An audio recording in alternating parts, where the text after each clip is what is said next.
I'm Henrietta Alban. I'm a doctor of naturopathy in private practice for over 22 years. And I was the one who actually developed the classes for the microbiome last year, 1 and 2, and then general introductions when it became quite clear that one-size-fits-all treatments or one-size-fits-all options for natural health and healing of our gut and gut issues was no longer valid. So it became really much more interesting to find a way around, and suddenly the need of everyone to learn about their own bodies and their own feedback and what certain things meant and how they reacted to different things became of the essence. And of course, as a naturopath, I totally support that because it's so much easier when you know what you need to do, because then you can make your own adjustments. Anne-Marie, you next. Hi, my name is Anne-Marie Cantrell, and I work with food and do a lot of food education. And I guess I started on a journey about 25 years ago when I became ill, and a lot of my illness was very food related. I was having a lot of food reactions, food sensitivity. And 25 years ago, the term leaky gut was just starting to come into play.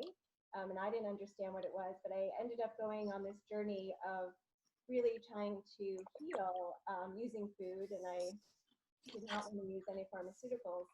And it's just been this amazing journey. So now I find myself working with people, educating them about food and how food affects the body, and really take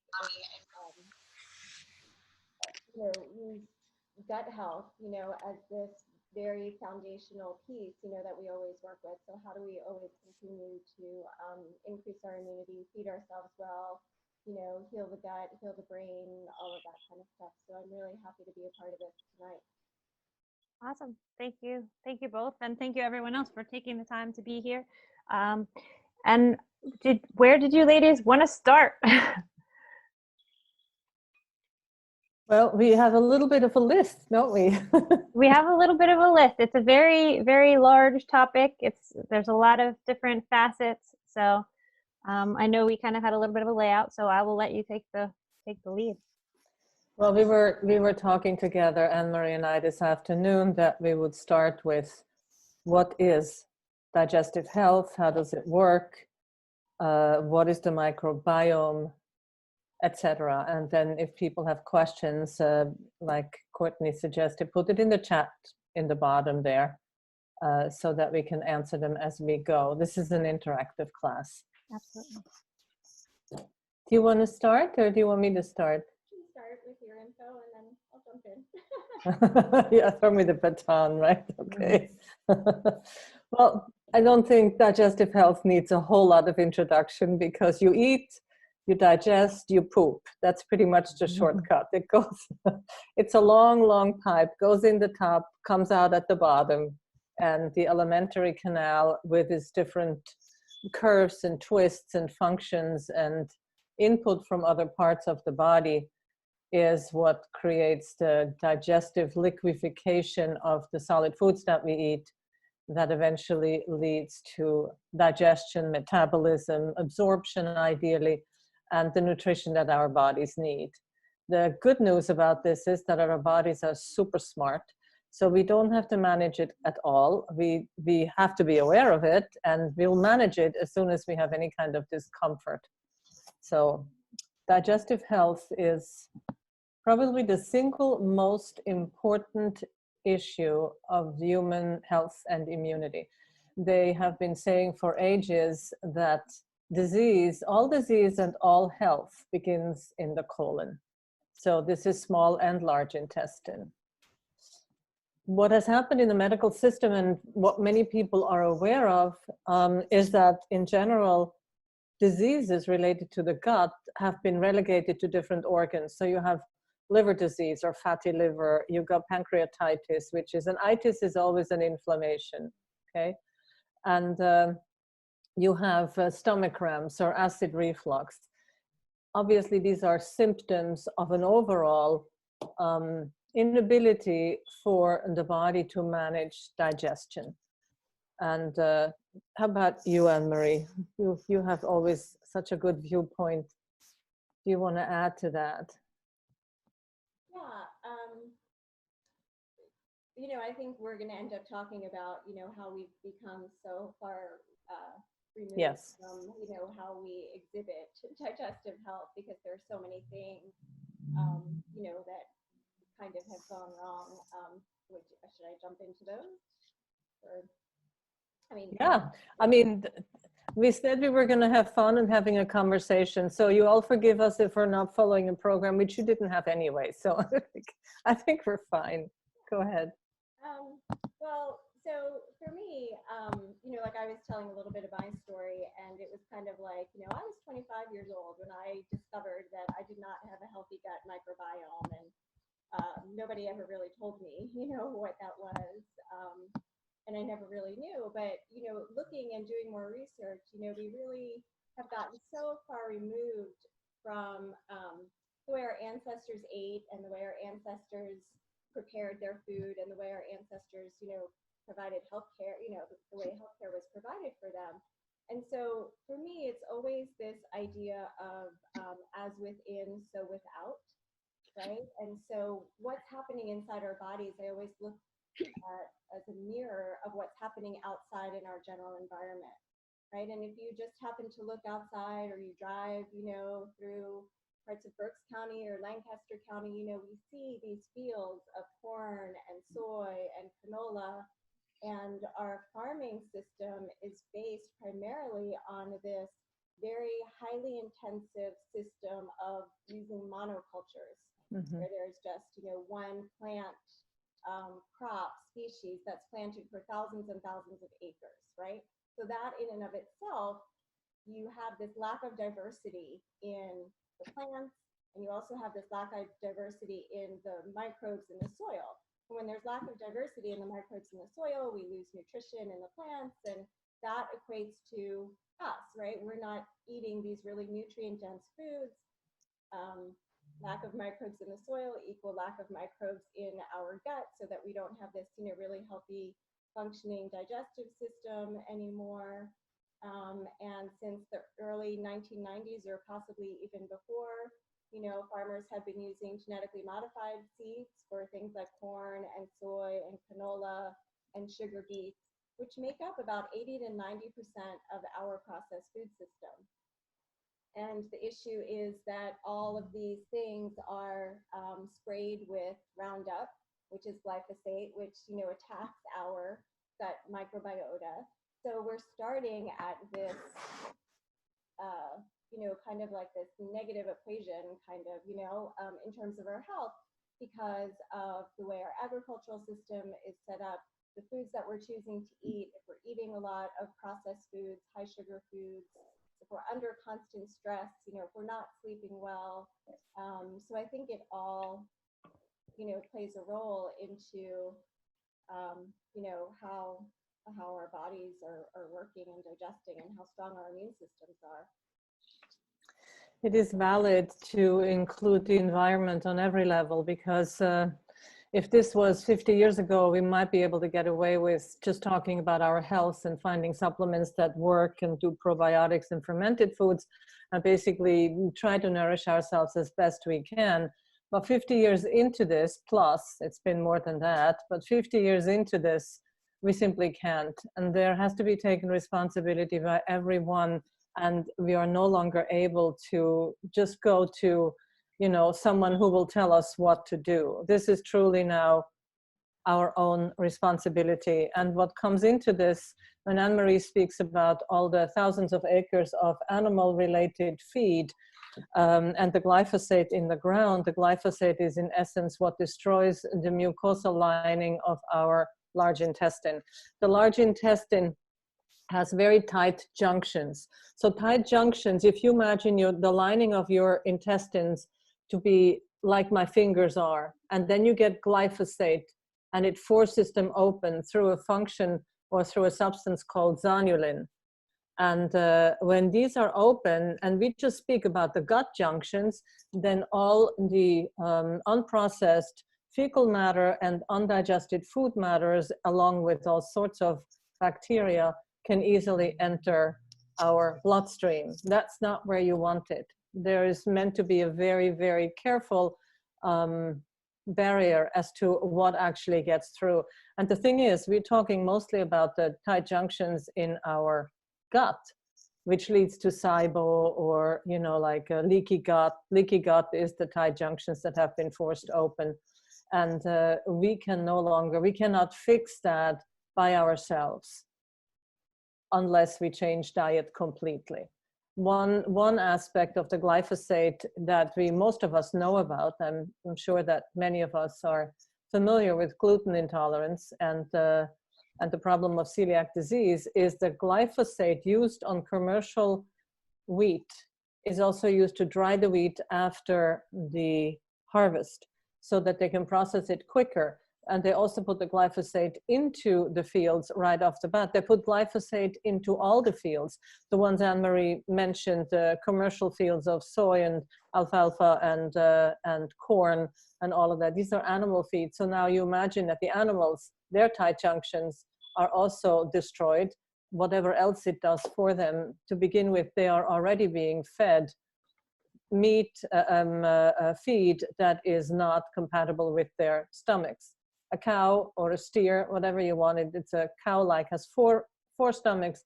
They're called rumens. They lay down, and they're strict vegetarians on every level. They lay down and they chew their cud, right? In chewing their cud, in their gut, proteins are developed, and those proteins help the cow put on muscle, put on weight, do all of that it needs. When we get it after the cow has had all this acid food of grain and whatever junk they feed them, and the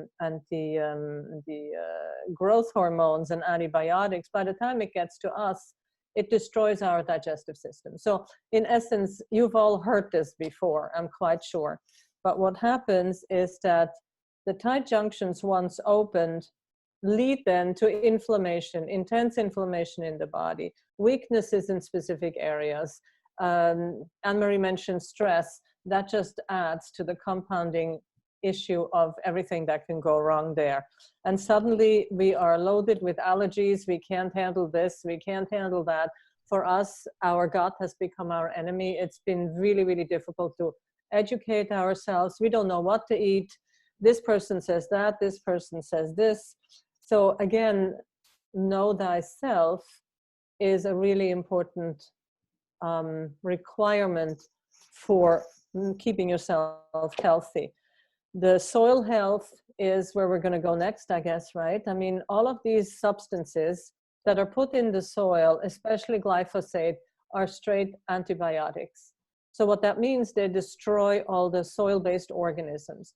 Soil-based organisms are the prebiotics or the probiotics that we need synthesized through the things that grow in the ground. So if you have greens and you eat leafy greens, we're told eat leafy greens, right? Well, they're only really useful to us when they actually contain all the nutrients that were in the soil before and they have been able to get there. So, excuse me, in a commercial setting, the soil has been depleted. The soil doesn't have minerals. Glyphosate and antibiotic and whatever other herbicides soil is no longer alive. So the substances cannot be put to good use by the vegetables. They may look good because they get sprayed and all that, but they are not good for us. So therefore, locally grown, organic, and as healthy as possible in soil that has its own microorganisms, all right, that has been healthily enriched with humus and all sorts of cow shit. You know, that's what we smell every spring. Plus, a lot of the commercial farms plow their fields. Big mistake, huge mistake. You should never, all the nutrients and the microbiome of the soil is in the first foot. First foot and a half. So when you see this beautiful soil being turned over, you can also guarantee that some of those microbes are gone. The viability of that soil to grow healthy is no longer present. So with that comes our deficiency in the natural microbes that will help us. And one more thing about the microbiome, the microbiota, is that we live in a field of microbes. We basically swim in a field of microbes, and who we are is really not even secondary to them, because when you have a craving, it's the microbes. When you have a lack of something, it's the microbes. Somebody asked a question, Jane, you asked a question about the vagus nerve, right?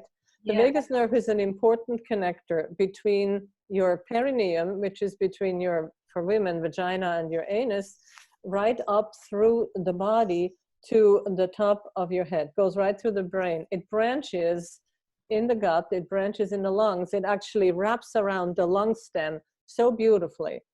So it really touches all the internal parts. The vagus nerve is our #1 connection that causes beneficial brain chemicals, the endorphins, the serotonin, the dopamines.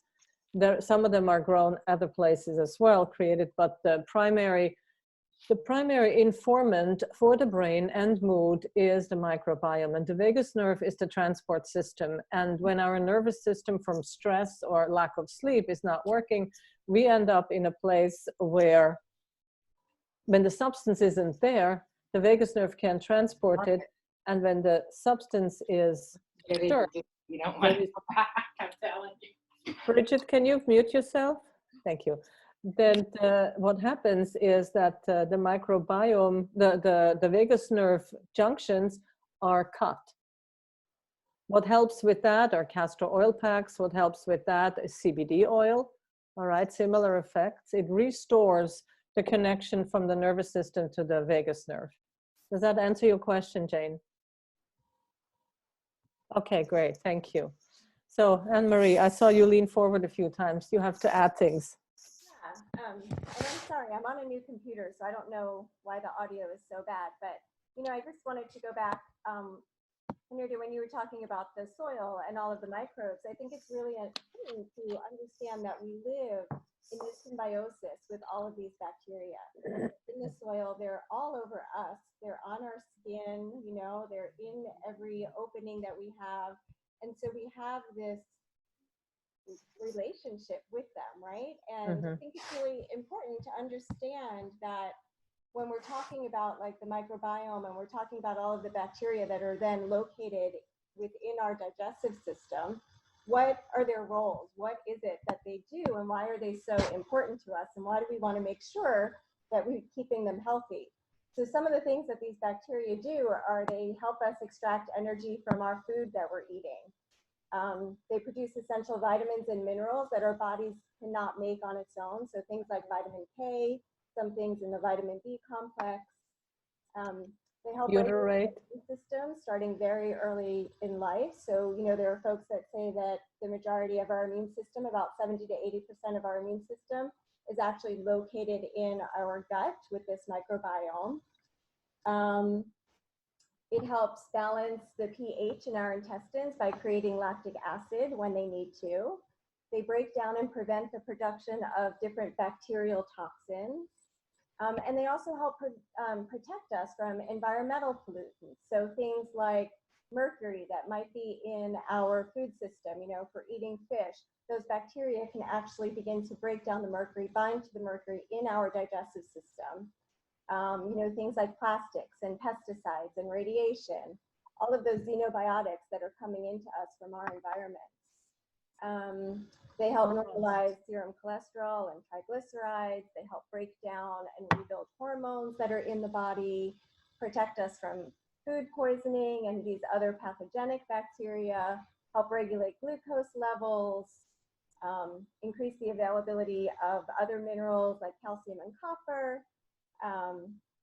We talked about poop, normalize bowel transit time, they create short-chain fatty acids for us. So they're so important, so much that our body does really depends upon these little microbes. And so it's so empowering to me to think like, wow, I can really take control of my health if I just start to understand these simple concepts and really be appreciative for what my body is capable of doing and how do I nurture and live in a symbiotic relationship with all of this bacteria.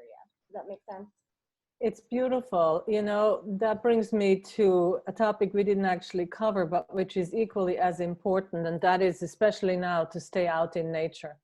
go forest bathing, go breathe in the pollen, never mind the allergies. That is also a gut issue anyway. So, I mean, go to the woods, breathe in, breathe in through your nose, which is actually something I just wanted to say, because everybody is, are you wearing a mask? I say, no, I'm not wearing a mask. I have a nose. My nose has little tiny cilia, they're called. These are little hairs inside the nose that are a natural filter for any kind of organisms that want to come in, not just big ones, but little ones too. And a lot of people, you'll notice a lot of people do a lot of mouth breathing. So use your natural body's defenses by only nose breathing, and don't speak when you're out there except when you need to. So the mask, actually, I find that aside from the fact that a lot of scientists have said doesn't really do anything, hand washing and staying away is the best thing. I'm not getting into that discussion. All I want to say is that I don't want the bacteria that's inside a mask that somebody has used for 3 or 4 days in a row. Okay, did they brush their teeth? Did they scrape their tongues before they went onto that onto that mask? All right, so use your nose. The bottom line to this is that fresh air, even when it doesn't smell fresh, always carries more oxygen than what you have at home. And what we breathe in also feeds our body, right? So Anne-Marie is talking about the microbiome having so many, the bacteria, the microbes, having so many different functions. And I want to say something about viruses as well. It is super interesting how many viruses are actually not our enemies. In fact, they correlate with the microbes to form specific antibodies and protections for things. And it's a little different for everyone. But ultimately, for example, I was listening to this super scientific talk. I'm not a biochemist, so I was getting it on the abstract. The bottom line is, in the case of mouse studies, they found that if you have chronic herpes virus, if you have the herpes virus, it actually is protective in many different ways to other chronic diseases. And that they found this really, really helpful to understand that the virome, not the microbiome, but the virome, is in essence very helpful to us. And that all of this coming out now as a functional piece of our own health can lead us to not only deeper understanding, but new ways to treat leaky gut, new ways to treat all the other things. And one of the ways in which this begins is with ideally a vaginal birth. Because when this child is going through the vaginal canal, it picks up fecal matter, it picks up vaginal stuff, it picks up vaginal stuff, sorry, picks up everything that is on its way, which is natural, healthy microbes, bacteria, all manner of fungi, yeast, whatever there is. And you can argue whether this is all healthy or not. Bottom line is, this child has been grown in this woman's body. And so they are symbiotic with each other. And so this whole thing about what we find in the breast milk and be careful and don't give it to that, excuse me, everyone, right here is my answer, okay? Because that is always 500,000 times better. I hope I'm not shocking anyone, but anybody who knows me is used to this. So the thing to me is that the more natural microbes we can pick up from the mother, the less chemicals and the less antiseptics and the less antibiotics we can use, the better our microbiome, the better the child's microbiome, which shares its own microbiome and develops it through breastfeeding, through the cheeks and the skin-on-skin contact, both from parents, from father and mother. And that kind of diversity, including the dog, including eating dirt in the garden. And this kind of diversity then allows it to grow its own microbiome, which then by age 2 approximately is more or less fully formed. All right, so that's really important. What they're doing now for cesareans is they're taking big swabs out of the vagina of the mother and putting it all over the baby's face. All right, so that he or she gets those microbes in that way as well. The look of your poop is at the bottom of my paper where I fold it over. If anybody is interested to see, to compare your poop with a professional picture, Google Bristol stool chart. The Bristol stew chart, we know that thing. I think it's number 4. Number 3 and number 4 are kind of normal. Ideally number 4, which is like long sausage, well formed, and no schmear at the end. Okay, wouldn't it be nice if you didn't need toilet paper? We had this conversation recently. People in the bush, they didn't have toilet paper, but what they ate had enough fiber in it so that in the end, what came out was it was out. It wasn't still on your butt. You didn't have to wipe it. We're a little super anal and super hygienic with it. That's not always the best way to go. Henrietta, while you were talking, I was just thinking, when you were talking about how some viruses can actually be protective, 2 things came to mind. Well, one is that whole concept of the H. pylori bacteria causing, you know, ulcers, and when people had H. pylori that was causing them pain, you know, the thinking then was, well, let's wipe out the H. pylori. You're not going to have that issue anymore. And then lo and behold, some more research gets done, right? And the H. pylori does actually have some beneficial protective qualities to it. So, you know, it's really about how do we live in balance, because all of those things live within us at all times. And it just brought up to me too, the difference between the germ theory and the theory about the terrain. And if people are familiar with that, basically the germ theory is what I would say conventional medicine is based upon, you know, particularly in this country. And it's basically that, you know, we have this enemy that is the germ or the virus or the bacteria or whatever it is, and we're going to go after it, you know, with these, you know, powerful tools, all the tools that we have. And, you know, you kind of wonder, even in this milieu of where we are right now, how come some people get sick and some people don't get sick, and they're exposed to the exact same thing, the virus, the bug, or whatever.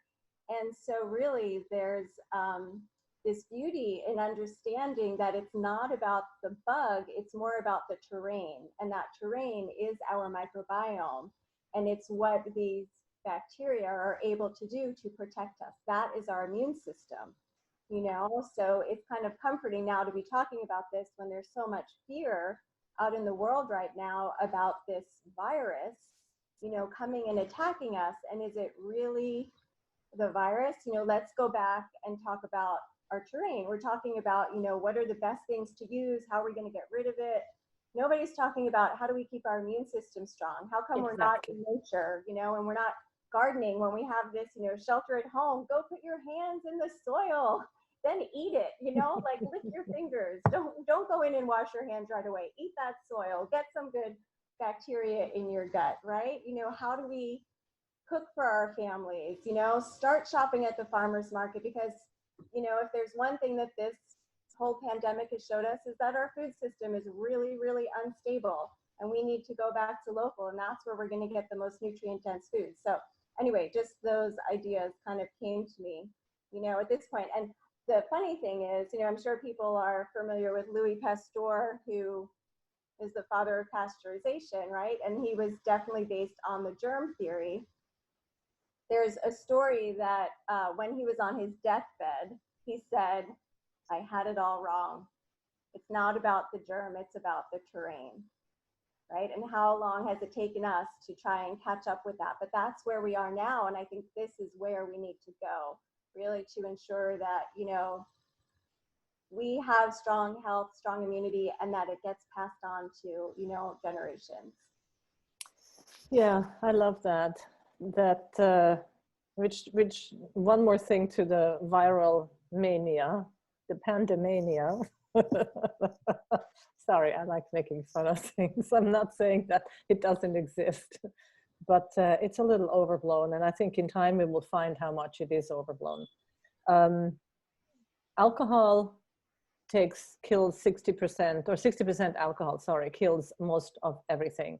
So you don't have to go to antibiotic sprays or wipes, because what we have known in this earlier mania, where somebody decided it would make good marketing to scare everybody half to death, because what if there are germs on your hands? We had all these sprays, right? I mean, wherever you went, in the shopping, in the even before now, in the supermarkets, you suddenly you have these sprays, and everybody washes their hands in that spray, and that has actually caused more antibiotics resistance than the use of antibiotics. Okay, plus this stuff and its towelettes, along with the antibiotics, go into the water system, and unless you get fresh water from somewhere that is not in your house, if you are on the system with the city or anywhere, you're going to get some of that, whether you use it for cooking or for dishwashing. The skin is not impervious. The skin absorbs stuff, okay? So just saying, whether you take a shower in it, whatever, when we contribute more and more to this dispersion of antibiotic substances and anti-life, right? Anti-life, biotic is life, substances, we're hurting ourselves and our kids in the long run. I want to talk about with you what represents the inner terrain's natural health and healing. So we know about fiber, very specific fibers, right? Like Jerusalem artichokes or jicama, or leeks, all of which have a fiber called inulin. Then we have soluble and insoluble fiber. So some of the fiber, for example, raw flax seeds, that you put a little bit in hot water, quell up, and they act like a broom. You don't take the flax for its nutritional value, you take it for its hardness, and you just eat this by the spoon and you follow it with a glass of water. And it basically cleans your digestive tract. Then aloe, mucopolysaccharides, okay, or oligosaccharides. These are all substances that make a nest for the beneficial bacteria, our friendly ones, our bifidae, our lactobacilli, all of those bacteria that actually help us digest food and help us stay healthy. And then they in turn have subgroups of, and I want to say there are millions of it because it always feels like there are millions of it, but there's so many. And they actually then in their own interaction with their own intelligence create the system or the defense that we need. This is why I said early on in the beginning, thank God we don't have to manage that. That is being managed for us. What we have to watch out that we're not feeding this, what is it? What's the SAT diet? Standard American diet, that's it. So fried food, processed food, lunch meats, lots of pork, packaged goods, everything in the center of the supermarket and nothing on the outside. Like Anne-Marie said, go to the farmer's market, eat local, buy organic, all right? And don't wash all the dirt off. I go to, for example, Goose Lane Farm, which is in Mountain. They're on Facebook, so it's easy to get to. They are open, I think, at least Thursday through Saturday, every afternoon. So it's easy to get food. I don't wash that salad. I don't wash that salad. I eat everything the way it comes, and I am not doing poorly at all. So this crazy thing about washing everything is a little bit overrated. A way to also help us is charcoal. Charcoal and liquid clay or dried clay are substances that help taking waste out. So what they do is they attach themselves to waste products in the digestive tract and help flush that out. That's important when you want to get rid of a really bad cold or anything along those lines, where you know there's waste product in the system. So these are called prebiotics, those fibers and those vegetables. I just wanted to mention, Henrietta, that I did put a link. There was last week, there was an article in the Reading Eagle that had a really pretty nice list of local farmers. I was happy I was able to help Lisa. She reached out to me, so I was like, I have some info I can give you. So there was a nice list of who to reach out to. So I included that in the chat box. So if anyone wants to grab that there. That's great, thank you. And unfortunately I have to announce that Andy Andrews has been fired. They are closing shop. We will not have the option for those articles anymore for the time being, unless and until someone reaches out to us. I just had a long conversation with him this afternoon. Andy Andrews, for those of you who don't know him, was the editor for all the Sunday supplements, and we don't know how they're going to do this now. But let's see if they reach out to any of us and just see what if they still want contributions. Yeah, that was the monthly wellness insert that Andy was in charge of, and Henrietta had a big hand in that too. That's unfortunate. Well, okay, well, maybe we'll be able to get some info in there somehow. Well, or we can continue to do these, you know. Right. As we're hanging out here, it's easier for everyone, even if they just put the video off and they just go about their thing muted and they listen to it, they can always learn something. Absolutely. We don't always have to be eye to eye. So that's good. Who's next? Just to piggyback off of that again a little bit, you know, talking about kind of things that you can start to remove from your diet, you know, and just looking at really, you know, GMOs and the processed foods. But one of my pet peeves is, and I'm gluten-free, and I've been gluten-free for over 20 years now, but it's the whole gluten-free diet craze because, you know, and I did this. I made this mistake when I went off gluten. You know, I probably ate 2 packs of rice cakes with peanut butter a day because I didn't know what else to eat. But it's really this understanding that, you know, if you're going to be gluten-free, it doesn't mean that you should start swapping out all of the stuff you used to eat that had gluten for gluten-free things. So if you used to eat, you know, cold cereal or bagels in the morning and pasta at night, like that diet's going to need to change, right? Because those things are all very processed and turn to sugar right away and can feed the pathogenic bacteria. And if you have an issue with leaky gut and the zonulin and the cilia and your gut lining is all messed up, you know, that's just going to continue to feed it, right? So it's just really about being conscious of what you're putting in your mouth every day and really opting for those whole foods, you know, and trying to do veggies. And, you know, I'm a big fan of things like broths, you know, chicken soup and beef broth and, you know, vegetable broth and, you know, things like that. And, you know, maybe for some people who are really trying to heal, raw salads might not be the best thing, you know. That's right. At the very beginning, and well-cooked vegetables might be better, and doing those in soups. But it's really such a personal thing, and I think anybody on a journey to really learn how to heal their body first has to learn how to listen to their body, right? You know, like you'll get these guidelines about, you know, things that you can add, things that you can take out, but then it's really up to you to determine what is working for your body and what really feels the best, you know, and tweak things. But yeah, so there of course are options for an elimination diet. Not everybody has to do this because it's rather dire, but if you suspect that any of your foods are giving you trouble, eliminate those foods for 30 days, let's say. So you could remove sugar, all refined sugar, including maple syrup and honey, for 30 days. Now that's not going to be very easy because I tell you why. Like I said earlier, the microbes in your gut have their own agenda. It's like, by the way, I want to recommend a book to all of you by Michael Pollan.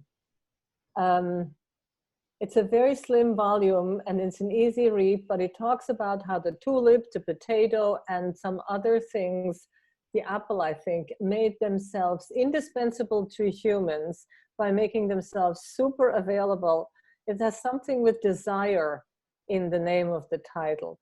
But the botany of desire. Oh, perfect, brilliant.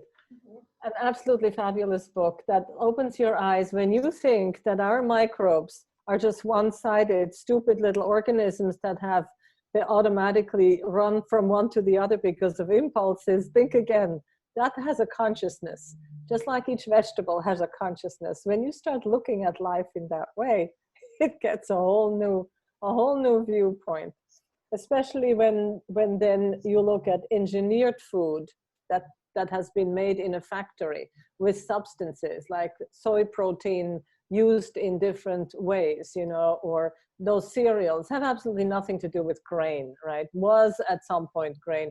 It's all gone. So when you eat whole foods, eat real foods, something I call direct food, because it comes from the soil or from a garden or a farm, and it goes into your gut, you eat it as soon as possible. This is why when we say eat local, we mean you don't want to eat foods, and sometimes in winter, you know, that's inevitable, but you don't want food that has traveled 3,000 miles or longer. Why would you want to eat cherries in winter and they're from Chile? You know how far down that is? There's no life force left there. There's no life force. The moment something gets cut or picked, it starts oxidation. And the oxidation is detrimental to us because there's no life force in there. Then we just get substance and we're not fed. So no wonder many of us after eating are still hungry because we did not actually get the nutrients we thought we might be getting. So, you know, I lost my train of thought. Anne-Marie, help out. Where did I go with this? Well, I think what you started off saying was that the microbes have a mind of their own. Yes. Okay. So cravings, right? You talk about cravings, and maybe you can segue then into the fermented foods and how you found those, because I think it's a wonderful story. Yeah, so it's just really interesting with the cravings. So when I was going through my issue, I actually found a physician who did put me on an elimination diet and said, you know, I want you to cut out all corn, soy, wheat, dairy, and sugar. And I thought, do you know what I have been eating? Like that was my staple, you know, all of those things were my staples. But it was so interesting because I had systemic yeast issues and was experiencing physical symptoms, but was also experiencing anxiety and depression, which I'd never really experienced much of before. And when I ate something that had sugar or white flour or dairy in it, I would start to feel better. My mood would change, you know, so I would be on this trajectory of like, oh, you know, so I just fed those microbes. And then when I didn't have them, I would start to crash again. And the only way I would feel better was to have more. And it just became this roller coaster. And I wasn't getting rid of my symptoms, but, you know, they really do have a mind of their own. And their goal is survival, right? And they're going to feed off of the sugar and everything that we're putting into our bodies. The other thing that's so interesting to me, you know, you think that you know when you're sensitive to a food because you don't feel well after you eat it. Right? Oh, that gave me a headache, or my stomach feels really upset. And when I do a lot of work with children and we're trying to figure out food sensitivities, one of the things I always ask is, what are they craving the most? Yeah, I do too. Another signal that these pathogenic bacteria are really like calling out, and it changes your brain. You know, it changes your biochemistry, you know, so it takes a lot of willpower, I think, at that point too, and support to really understand that once you begin to change the biochemistry by keeping that food out of your diet and replacing it with other things, the biochemistry will change. Those cravings will go away. And I don't know, I kind of have this thing here that's like a little, you know, how do you get started? What are the first things that you do? And so for me, it's always like remove, right? Remove the offending things, remove the offending foods. Even removing things in your environment like, you know, your Glade plug-in air fresheners, you know, unplugging your wireless at night, you know, not being surrounded by fields of EMFs when you're sleeping so that your body can really begin to repair. Change out your skincare products that are really high in chemicals. This is all getting absorbed into the body.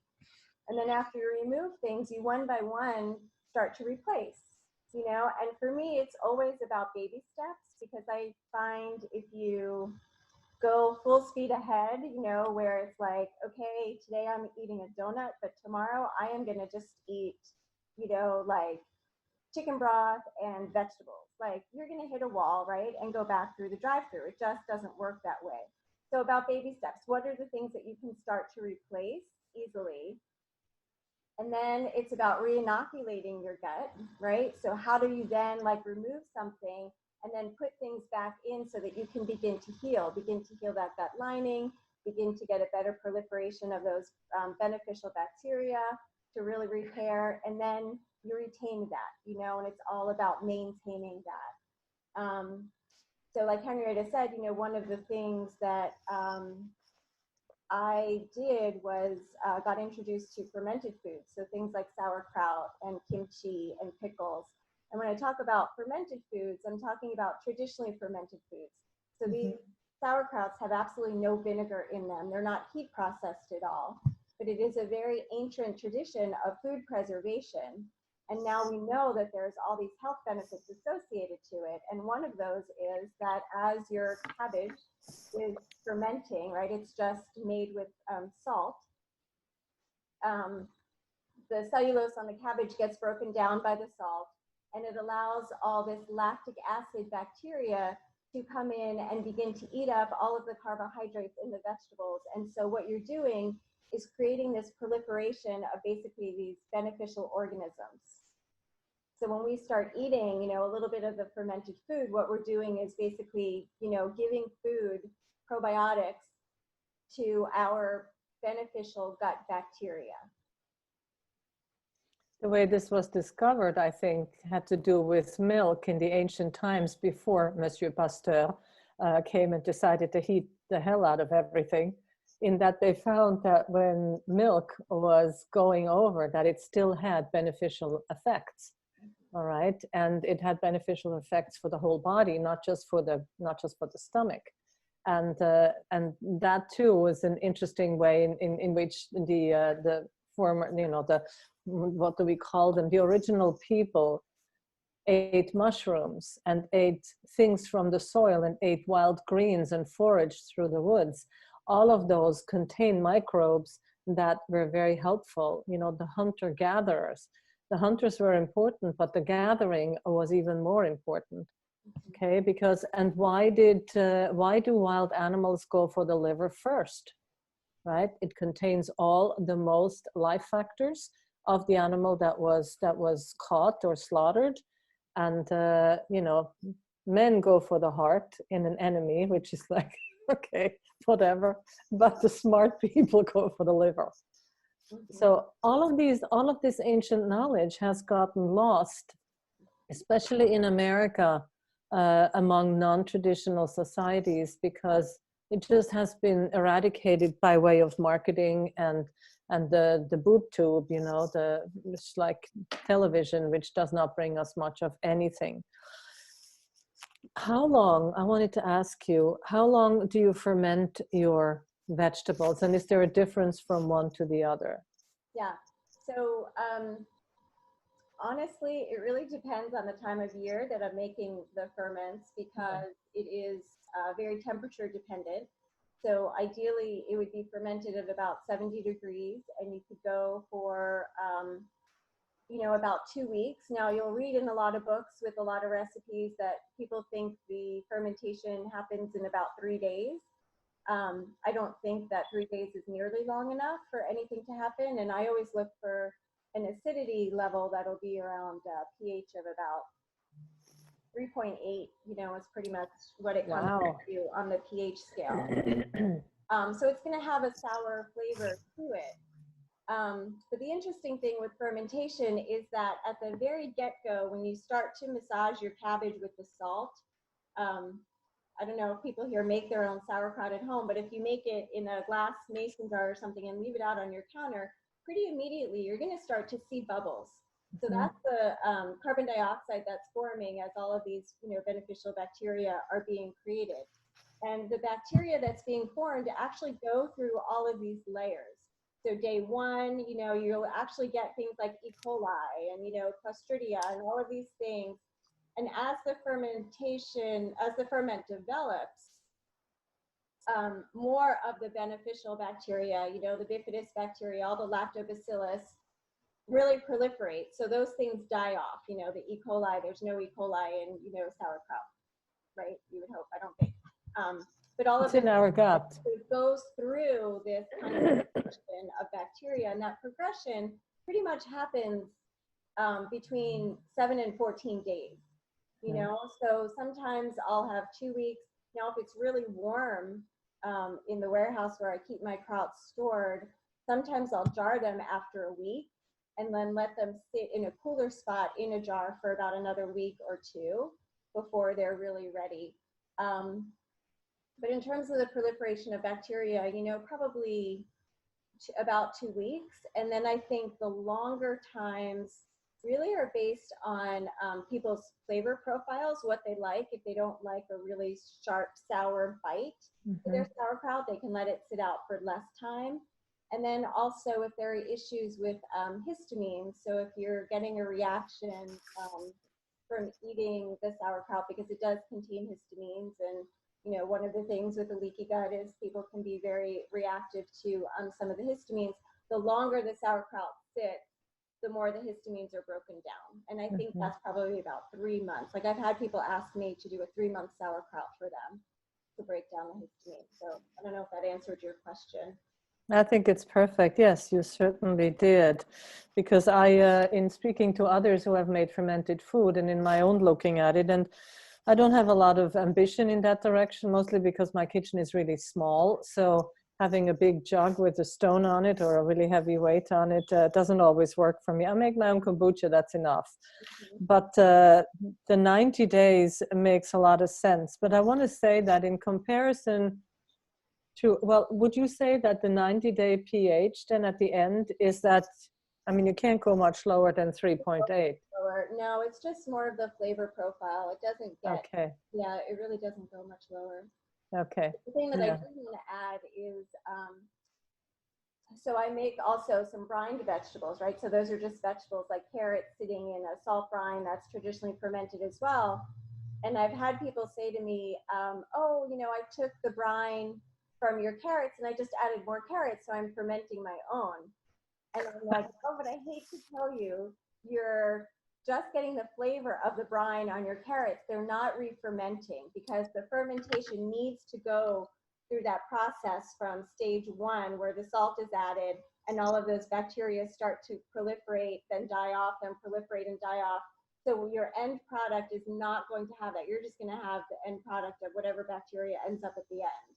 If that makes sense. Yeah, entirely. Yeah. The fermentation benefits. But you get the benefits from the liquid, not the vegetable. So, does anyone have any specific questions? Courtney, would you let them unmute themselves if they have, that are not in the, I mean, we can keep talking and monologuing or dialoguing with each other, but I didn't see too many specific ones in the chat. But if anyone has any, please feel free to type them in there, or wave at me. If you're not, you know, if you don't have your video, I can't see you wave at me, so you'll have to use that chat box. But I don't see any. Oh, what is involved in fermenting, and how do you do it yourself? There's a question for you. So easy. So basically, what is involved in fermenting is having some vegetables and some salt, and you know, to do it at home, just a glass ball jar, you know, a mason-sized jar or a half-gallon jar, depending on how much you want. Cabbage is by and far the easiest thing to ferment, I think, because there's so much. Well, all vegetables have the bacteria on their skin, right? These lactobacillus bacteria present on the skin. So that's a really good reason, you know, when you buy your veggies from the farm, not to wash them, not to peel them, because you're peeling off that outer layer of all of those bacteria. Basically, it's just shredding up some cabbage and adding some salt. And probably for the home use, I would go with a ratio of using about a little bit less than 3 tablespoons of salt to about 5 pounds of vegetables. And you can probably just figure that out by looking at your receipt, or, you know, weighing, you know, if you don't have a scale at home, you can just look at your receipt and see how much cabbage you bought. And just massaging that really well. And as you're massaging it, you're going to be breaking down all the cellulose that's present on the cabbage, and it's going to release its own liquid. So you'll be creating your own brine. So you really don't need to be adding any water. And for me, the massaging is done when I pick up, you know, the cabbage that I'm massaging, and I squeeze it, and there's all this liquid running into the bowl. Because fermentation is really an anaerobic process, which means that it is done without the presence of oxygen. So when you take your cabbages that you've massaged, you want to stick it into a clean jar, and just make sure that there are no air holes in there, so you're not getting, you know, some oxygen in there. And as you're pushing it down, all that liquid is going to be rising. So I don't have a mason jar here with me, but if you have a jar that has like the little shoulder on it, what I do is usually fill it to the shoulder, and the liquid will rise above that. And I put a lid on it, you know, I don't tap it very, very tightly. And then you just stick it somewhere out of direct sunlight, you know, on a plate, ideally, because you will get carbon dioxide releasing. So there will be pressure buildup in your jar and it will come over the side a little bit. So a way to get around that is every day you just walk by it and just burp the jar. Open it, you know, let it release its gases and then close it up again. And then you're golden, you know, and after 4 or 5 days, taste it, you know, see what it tastes like. Go in there with a clean spoon and see what it tastes like. If it's not sour enough for you, let it go a little bit longer and just keep experimenting with what you like. And you can add anything to it. You know, I add sea vegetables to my sauerkraut, greens. You can add. Anne-Marie, I just had a question here from Marty. She said, can you add fruit to your fermented vegetables? Add fruit, yeah. So you absolutely can add fruit, and if you do add fruit, you might notice that your ferment is going to go a little bit quicker. Like it might because of the sugar. The sugars, yeah. Because you're going to have some sugar that the bacteria is eating. Also, if you tend to do like a really sweet vegetable mixed in with something like carrots or beets, your ferment might go a little bit more quickly as well. Another fermentation, this one actually about kombucha. So I don't know how much you've done kombucha, Anne-Marie, but I know, Henrietta, you said you have. Do you know if it's problematic at all for yeast sensitivities, kombucha? I don't believe so, because just like with nutritional yeast, for example, it's not brewer's yeast, it's not active yeast. Right. All right, so the yeast that we create within the fermentation of the kombucha is really from the cake, from the SCOBY, that's called. All right, the SCOBY loves the sugar. And while it may be in a sweetness, the sourness afterwards, and that's what I do after 5 or 6 days, I taste the liquid, and if it's nice and sour without being vinegary, you know, if it's vinegary, you can use it for salad dressing a little later on, but basically you want it kind of like in a sweetness that has a sour flavor to it. And it's very simple. I use 4 bags, and I also work with half-gallon jars. I use 4 bags of green tea. I don't like and don't do well with black tea. With green tea, and just let that sit in there till it's about half full, the jar, with boiling water. I'll let that cool down on the counter, and then I fill it up with regular spring water. I take the bags out, and I tend to add, I have these old-fashioned large soup spoons, so I usually do 1.5 generous spoons of that, of brown sugar, and I put that in the bottom. And then once that's all stirred up, I put the SCOBY in, and I cover it up, and I put it behind the fridge where it's nice and dark and undisturbed. And again, as I said before, like 5, 6 days, maybe sooner, you can go after 3 days. I wouldn't go before that, but after 3 days, and just see how it tastes to you, how you like it. And then there is a second fermentation period involved, wherein I sometimes grate fresh ginger into my second fermentation, which I do in quart bottles. And I've also added about, I want to say, 1 inch of mango juice to the bottom of it. And then there's ginger with it, and then let that sit on top of the fridge in the brown glass bottles for another day or 2 until it has real, you know, gas. Great. So that's good. I don't think that you have to worry about kombucha and yeast, but if you have candida, I would stay away from most fermented foods. In general. Okay. Thank you. Yeah, because that's systemic. Yeah. A couple more questions, just sticking to kombucha, and then I'm going to go back to another couple ones. Do you guys have some favorites? If you don't want to make your own, do you have any recommended brands? I know I can speak to that a little bit just from, you know, there's actually quite a few local, like within less than an hour and a half of us, there's some local brands. Renewal Kombucha is out of Lidditz. They used to have a bottle shop here in West Reading, but unfortunately no longer. but you can find it at a few places. Also, is it Front Porch Kombucha? I know you can get that one at Ole Valley Organics.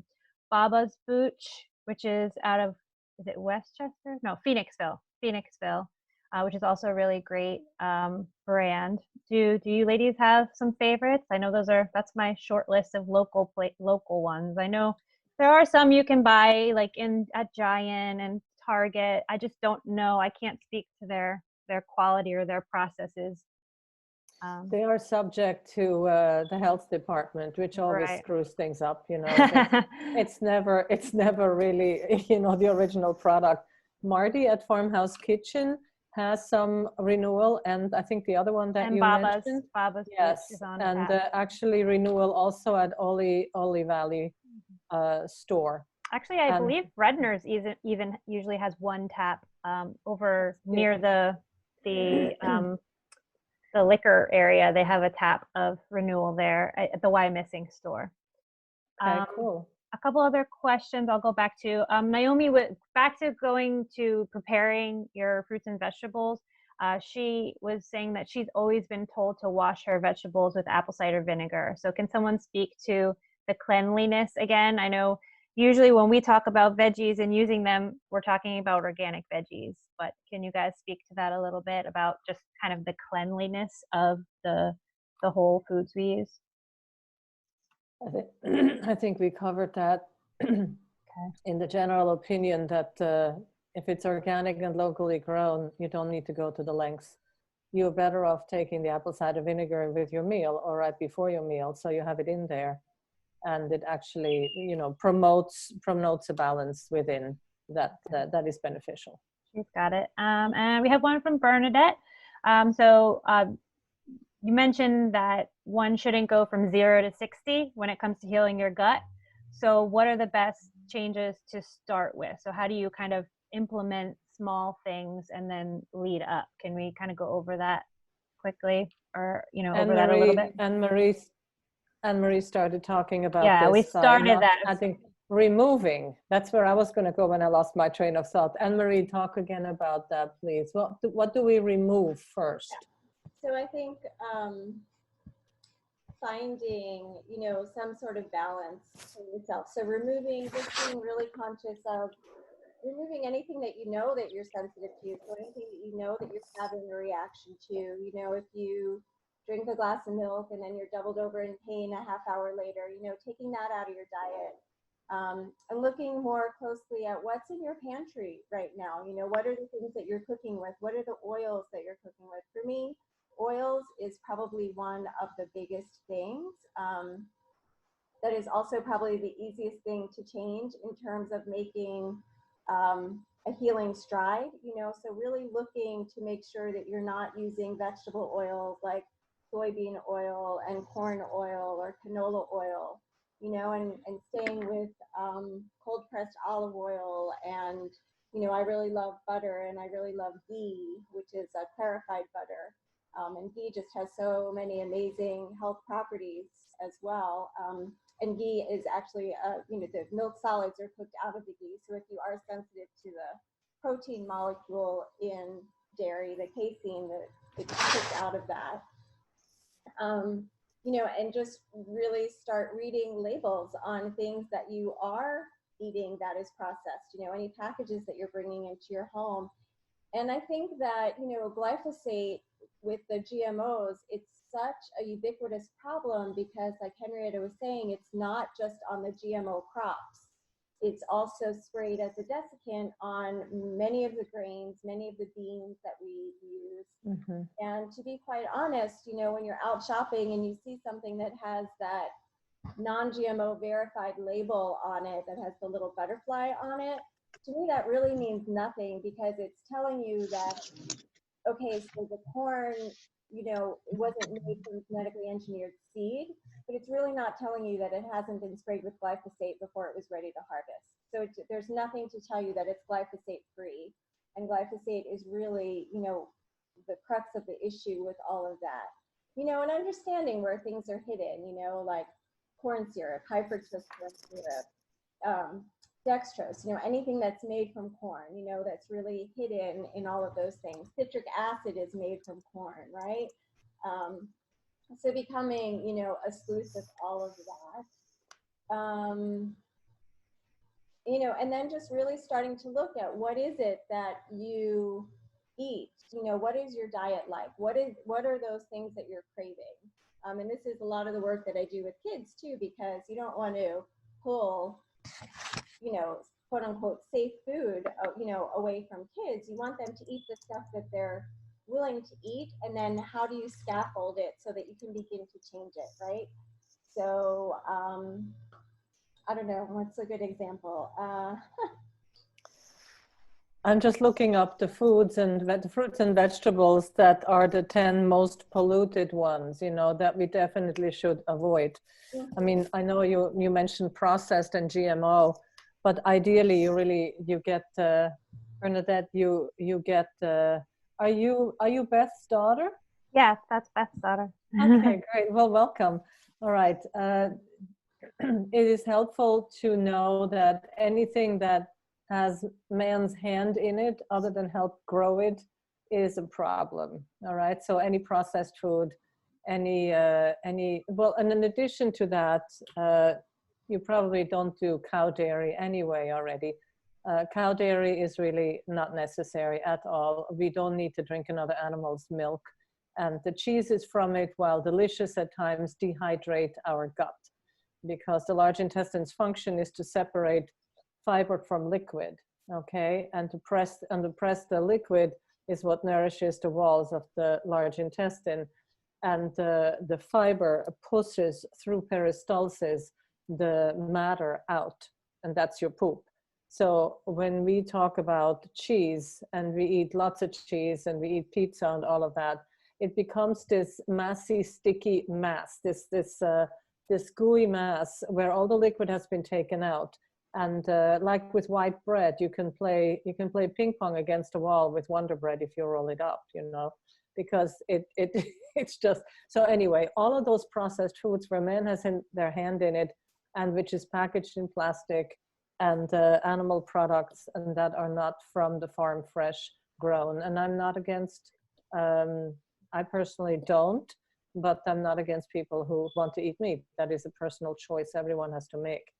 So when you get to the place where where you could start actually is write down your favorite foods, the things that you love most. And then like Anne-Marie earlier said, look for what you crave and when you crave it, and what did you eat before you crave that, and what time of day do you crave it. I know it sounds really complicated, but you can get the hang of it when you pay attention to how you feel. For example, for me, eating breakfast is deadly.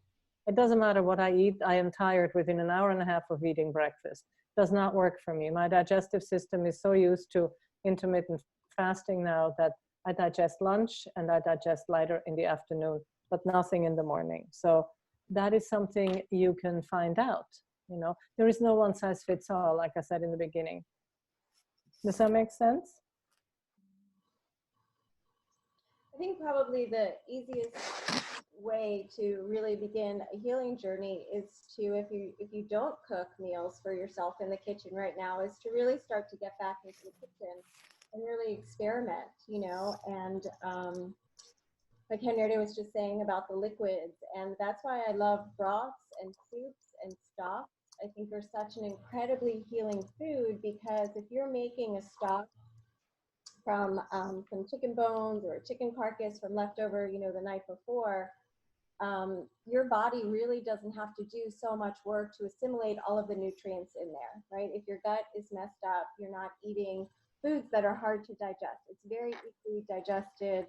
You can make a stock that just has so many amazing things in it, and each season I feel like I do different things and ramp them up, really differently. So I'm a big fan of throwing a lot of herbs and mushrooms and things into my stock and letting them simmer for a couple of hours. The other thing that I will say is bone broth is a really big thing, right? Again, we take a very traditional food that our ancestors made because they understood the value of eating nose to tail.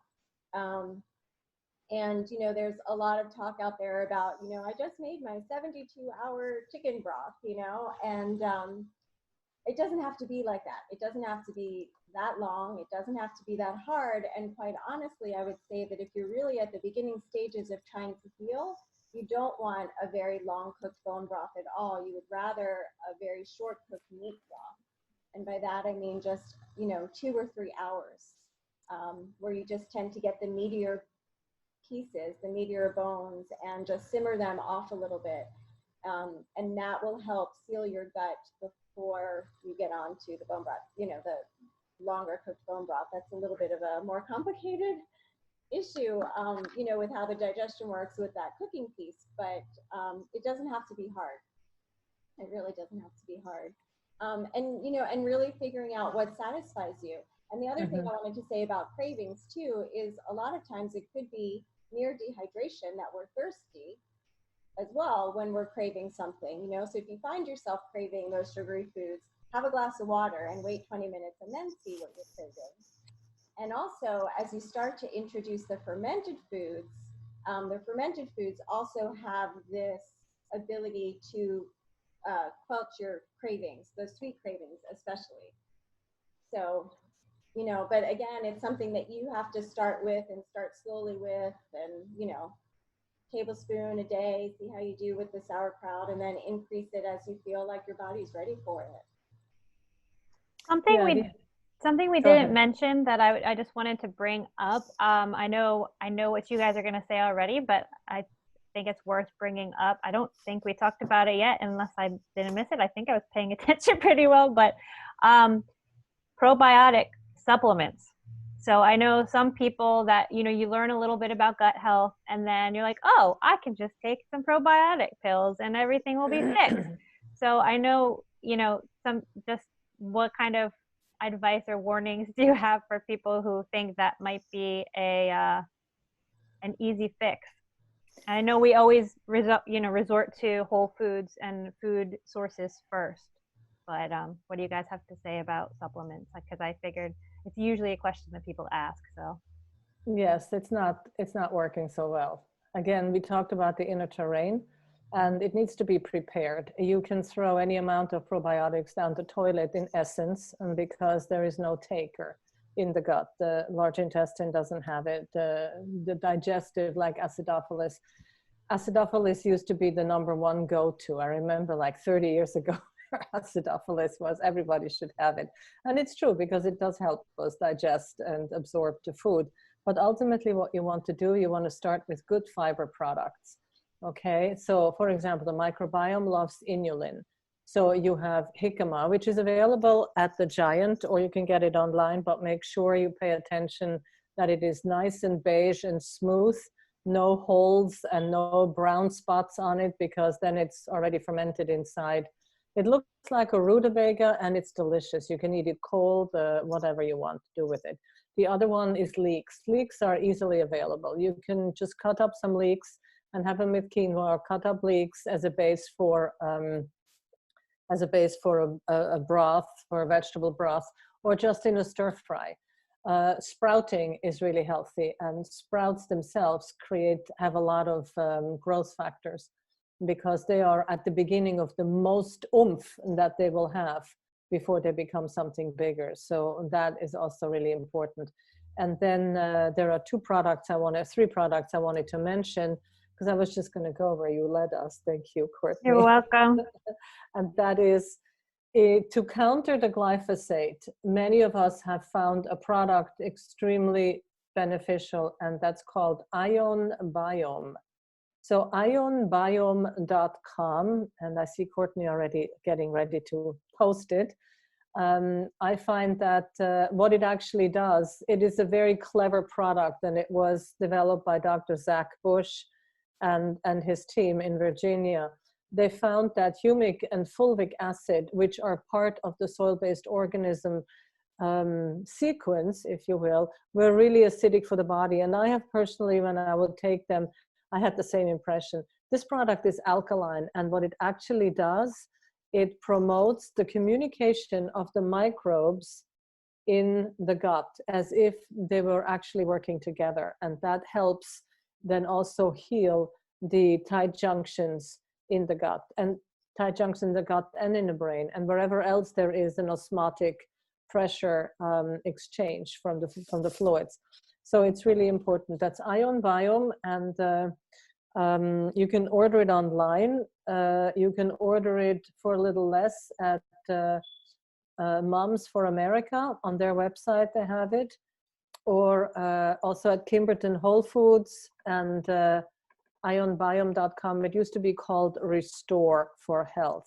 The other two that you need a practitioner to get, but I find them, after all this research I've done, really helpful, and there's several of us in the area who carry it or who can order it for you, is microbiomelab.com. They have a lot of good information there about your microbiome as well. So microbiomelabs.com is called the Megaspore Biotic. The Megaspore Biotic is a product that actually, instead of putting probiotics in the gut, it uses spores. Okay, so the spores are the precursors of the probiotics, and just puts a ton of them in there. And the other one, the other product is Mega Mucosa, which is a very nice product that you can take with anything. I take mine with powdered vitamin C, the natural from Radiance, I think it's called. Radiance is a company that uses natural fruits-based vitamin C powder. So you can use that together. That really makes a lot of sense. Yes, let me just see where I can find it. I got it. Radiant Health? I think, oh, wait, I got the Mega Musco that you just said. Metamucil. No, it's Mega Mucosa you said. Yeah, Mega Mucosa, yeah. They're both from Microbiome Labs. Let me just go see where that is. And I think the vitamin C is Radiant Life. Right? Yeah, that's it, Radiant Life. Oh, I accidentally sent that just to Marty. Yeah, radiantlife.com. Perfect. Okay. They have all sorts of natural supplements.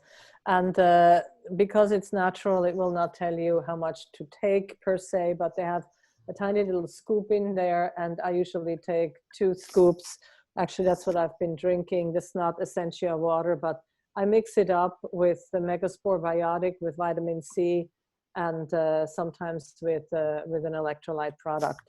And then you can just drink that. And because it's sweetened with stevia, it's really helpful to, if you have sugar cravings up front here, but not in the rest of your body, or if you think you do, it's really satisfying in the mouth because it gives you just enough sweetness. So.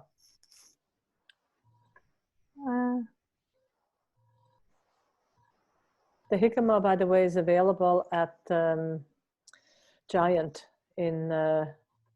mostly in, you have to look for it. It's not always in the same place. In Shillington and in off State Hill Road. I think that's Sinking Spring or West Lawn, or what is that back there? Whatever. It's off State Hill Road. One of my other favorite foods for the inulin too is burdock. If people are familiar with burdock, I know at the Kimberton Whole Foods by me, you can buy it. I don't know if they carry it in the Douglasville store, but it's I do. It's a Japanese it's used a lot in Japanese cooking, and it's called gobo, G-O-B-O in Japanese, and you can stir fry it, and it's well, we have burdock growing all around, right? Those big broad leaves that we see, and then it gets those burrs. So what you're eating is the burdock root, which is a very, very long, hard, sturdy taproot that some farmers that I know used to cultivate, and it just was so hard to, get them to dig out without breaking. But such an amazing vegetable that I love because it's high in inulin, but it's also such a great blood purifier. Mm-hmm. It just helps really cleanse the blood, so it's helpful for the liver as well.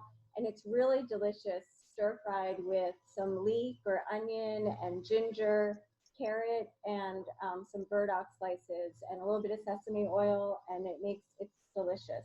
Yeah. I really, really like it. And Very, if it's very earthy. Anne it is Marie, very earthy, and if it's I've growing in your yard and you want some, I think it's year 2 of its growth is when the root is ready to eat, not before. I think you're right. Yeah. what about I'm pretty sure I've seen it in some ingredient lists in some herbal teas and tisanes that I have. Is that a different application? Like, would it still? Yeah, and the herbal teas, it usually comes dried. So it's used a lot in herbal preparations like tinctures, or so it's made into a tincture or it's made into digestive bitters.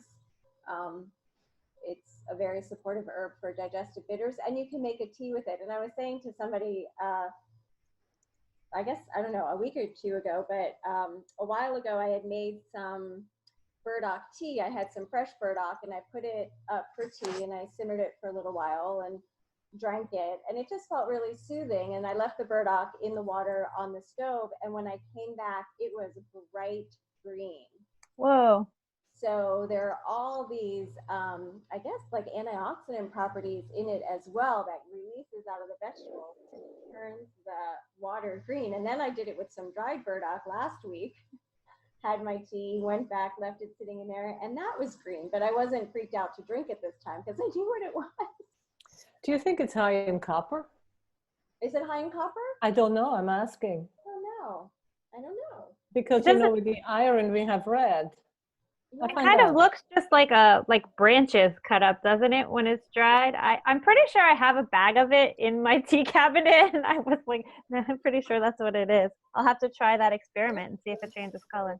But again, as I just wrote on the side here, if you want it for fiber, eat the root, not the tea. The tea was not going to give you very much fiber, of it. no. Yeah. Okay, and I'll work on getting these notes a little more organized for distribution to answer someone's question. Asparagus, right? Asparagus. Oh, super fibrous. Yeah. It's just that season. It's coming up. It's now. Like, you can find it. Jerusalem artichokes, also very high in inulin. Mm-hmm. And then if you can't get to any of it, there is always inulin in supplemental form, not capsules. I wouldn't necessarily do that, but you can get inulin fiber and just add it to a soup or to a stew or something. I know I've bought Jerusalem artichokes, or sunchokes, they're called sometimes, at Woolly Valley Organics. They've had them in the past. I don't know if it's something that they currently carry all the time, but I've gotten them there before. Well, the season is late summer, right? I used to grow them, and the reason they look like sunflowers. They get as tall as 7 feet high, and they have these pretty little yellow flowers on top, and they're fairly invasive, so they love to proliferate and go everywhere. So it tends to be early fall, and Whole Foods very often has them.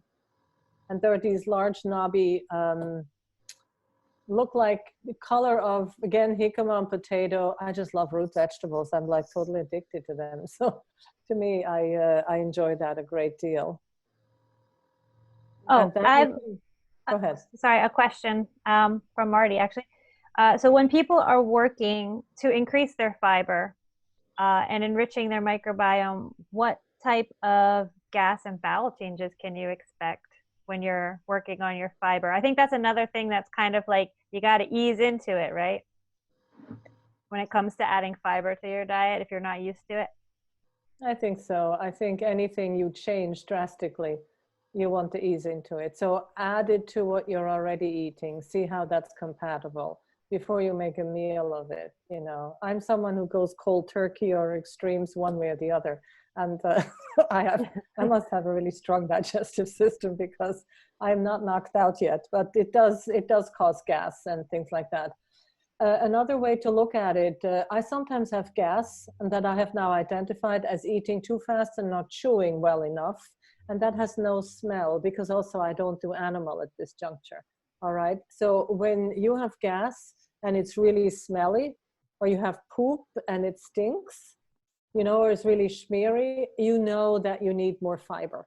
All right, so you could do the inulin with the vegetables, you could do the flaxseed, you can do psyllium powder or psyllium husks, you can do any amount of the fibrous vegetables that are all called prebiotics. The inulin is a direct food. You can do aloe gel, you know, take 4 ounces once or twice a day. All of that will start cleansing. This is why earlier I said, if you can, take charcoal capsules. They really help catch that stuff. And if there is an output, you know, takes it out in the morning. So you take 3 to 4 capsules at night. Yeah, I know one of the things for me when I started changing my diet, and I still go through it now, but you know, there's this whole concept of this die-off where you're not going to feel so well as the bacteria really start to rebalance, you know, and so some of those symptoms that you might experience may be things like brain fog, you know, you just can't think straight, or you feel really, really tired. You might be, for me, I got really, really moody. Really angry, you know, at the drop of a hat, I think, because my liver was engaged there somehow. But, you know, like using the charcoal, you know, there's ways to ease those symptoms, but really understanding, you know, the things that your body's going through, and then you can back off. But also, that's why I think like being outside in nature at this time too, and while we're doing all this stuff, is so important, you know, walking and exercising and dancing and keeping your lymph moving, and it's just all part, you know, it's not just about the food that we eat, it's about, you know, our lifestyle and what we're doing and who we're surrounding ourselves with as well, that kind of makes up the entire picture. Absolutely. Another question about L-glutamine. Yeah, L-glutamine is also helps the it's another amino acid. It's the megaspore. The mega mucosa is made up of, and I don't have it with me right here, but it's made up of 4 or 5 different amino acids. Amino acids heal the gut lining, and L-glutamine taking in different quantities can have a really good experience. Now, not everyone handles it, and so again, this is one of those things that you have to take it in a sequence of increased every day. I do have that, and if I find it, I will send it to Courtney. I'll send it to you. Sure. But really don't necessarily do it on your own. If you've never taken care of yourself and your gut or your digestive system, you want to see if you actually need it first. So all I'm saying is that read up on it and find out. But I will send the notes I have on it with the way to take it to Courtney so she can distribute this. I had another question here. Can you have too much fiber? Yeah, well, I don't know. I think, you know, when I talked before, actually when we both talked about the natural tendency of the body to let us know what it needs, right? I mean, so there is, your body has feedback, and Anne-Marie said this, learn to get, I used to call that the vocabulary of the body. We have a lot, it's a lost language because we're not listening and we're not following through. We say, oh, this hurts and there must be something wrong, rather than allowing the body to adjust. And so too much fiber, you won't feel hungry and you will not want more fiber when you are too much. So don't just use your head, use your body. Listen to what your body has to say. Ask your body, I say this a lot. Body, would you like extra fiber? And the body goes, no, not now. You're already overloading me. So, you know, it's use your judgment, because we all have common sense. So don't overdo it, but see what works. So for the a question about the flax remedy. Somebody yes, else I'm asked? just answering that. Okay, yes. Yeah. Let it soak for 5 minutes, then drink it and drink another glass of water. Of water after that. You can do this once or twice a day. So just raw flaxseed. It's real simple to use. Do you use it on the whole seeds, Henrietta, or ground? Yeah, only the raw whole seeds. No. Okay. No. Okay, so there's always a confusion about flaxseed. Thanks for the question. No problem. The raw is how you take it as a fiber, because the very reason that it's raw is because the seeds, and all seeds do that, they protect themselves with these tiny little membranes they have on the side. And you know this from oak nuts, right? The squirrel's buried in the ground and it's dark and moist. And so it sprouts over time, takes a long time. And then you have these, you know, lovely little shoots come out. Yeah. So that's a service that the squirrels have with the oak. It's a symbiotic relationship. When we grind flax, or when you make an oil, when you press it, it is not stable at all. I don't recommend flaxseed oil in a bottle. If you want to take it in a gel cap, because it's gotten in there, and while it may not be ideal, if it's a clean gelatin, you get some gelatin at the same time. It's similar to bone broth, so you can't go wrong there. And you get it like that, the flaxseed. It's also inferior to omega-3s. There are better ways to get your essential fatty acids. And they're just like in somebody, Anne-Marie, did you mention, or Courtney, you did mention marine minerals,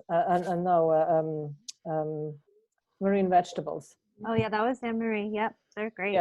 Yeah, they're great. So wakame, hijiki, arami, you can get them dried at the health food store. You can throw them in your stew, throw them in your soup, soak them into a salad, seaweed salads. The one that you get at the Japanese or the Chinese restaurants, they're all made in the same place, and they're incredibly sweet, so lots of sugar. I don't recommend them, although they taste good.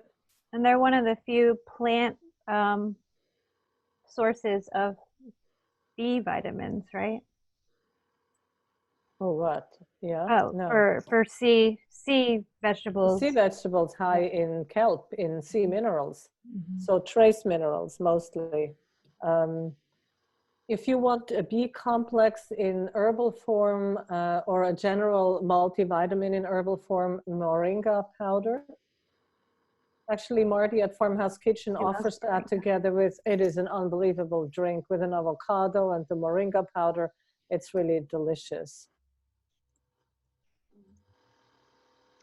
One of the things that I've gotten into a habit of doing years ago too is, you know, I tend to eat mostly whole grains, and so I don't limit the grains that I eat. I eat them when I crave them, but I tend to stick with things like quinoa and millet and buckwheat.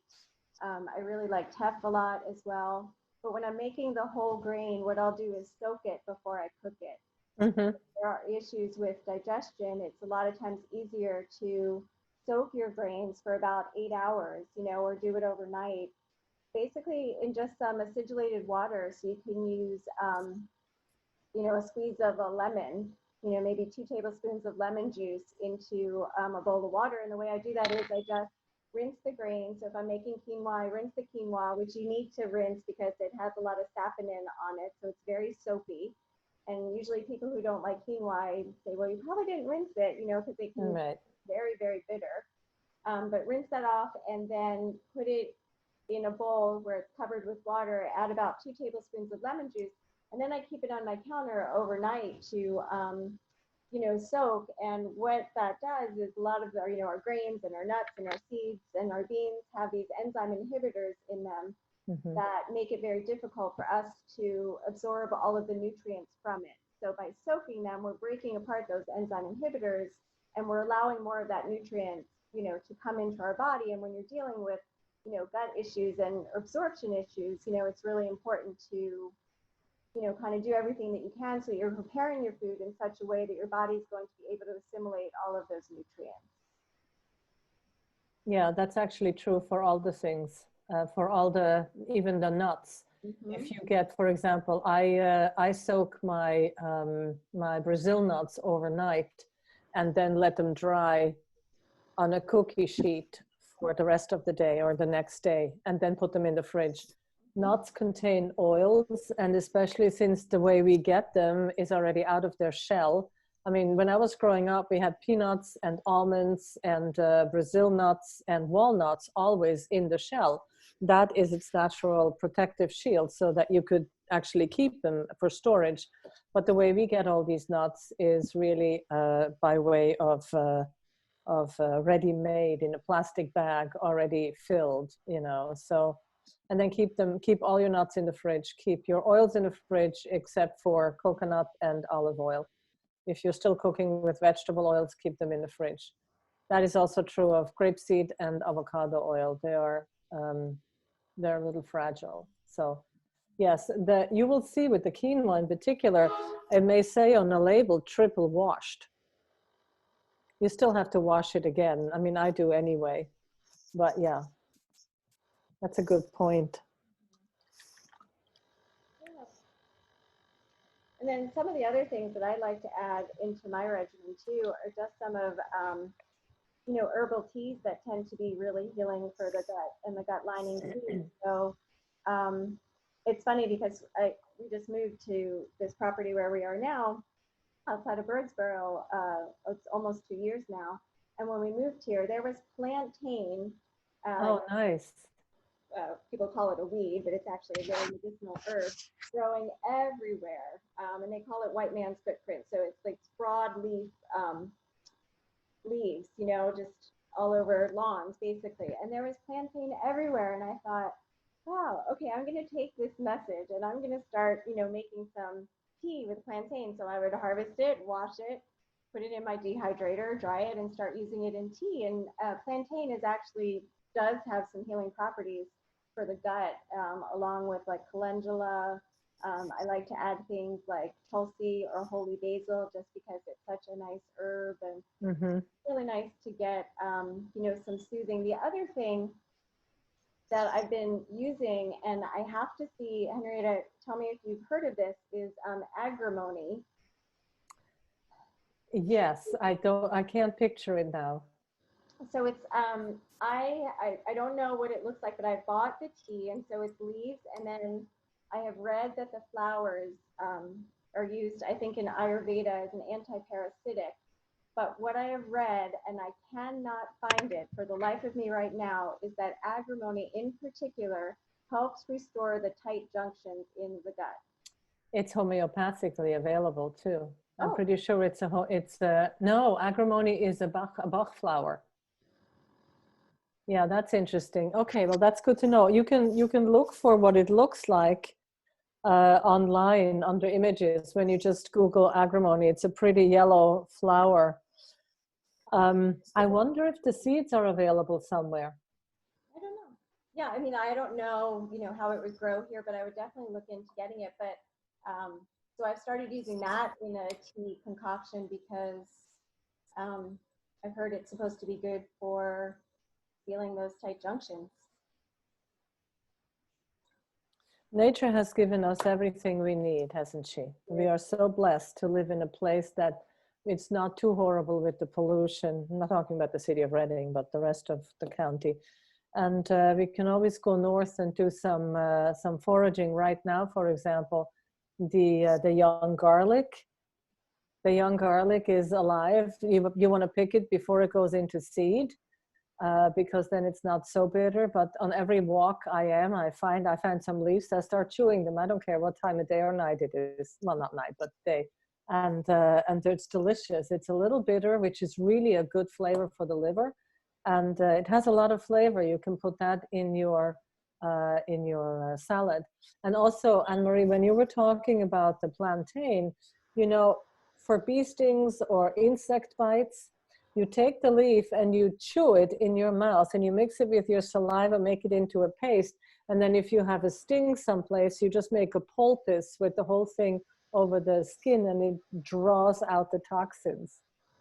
It's also a very acidic lawn, similar to when you have that dandelion growing there. Unfortunately, that's how I ended up using most of it last year because the gnats were so bad. I would get these allergic reactions that I get plantain all over my face. Yeah. The other thing about plantain is that when it goes to seed, it gets a big seed stalk that grows straight up, and it just has, you know, millions of seeds on the seed stalk. And I don't think it's this variety, but another variety of plantain, that's basically psyllium husk. So it's a very fibrous seed, you know, that you can harvest if you have it growing in your yard, dry it, and then it's your fiber. I'm Googling this right now. The plantain.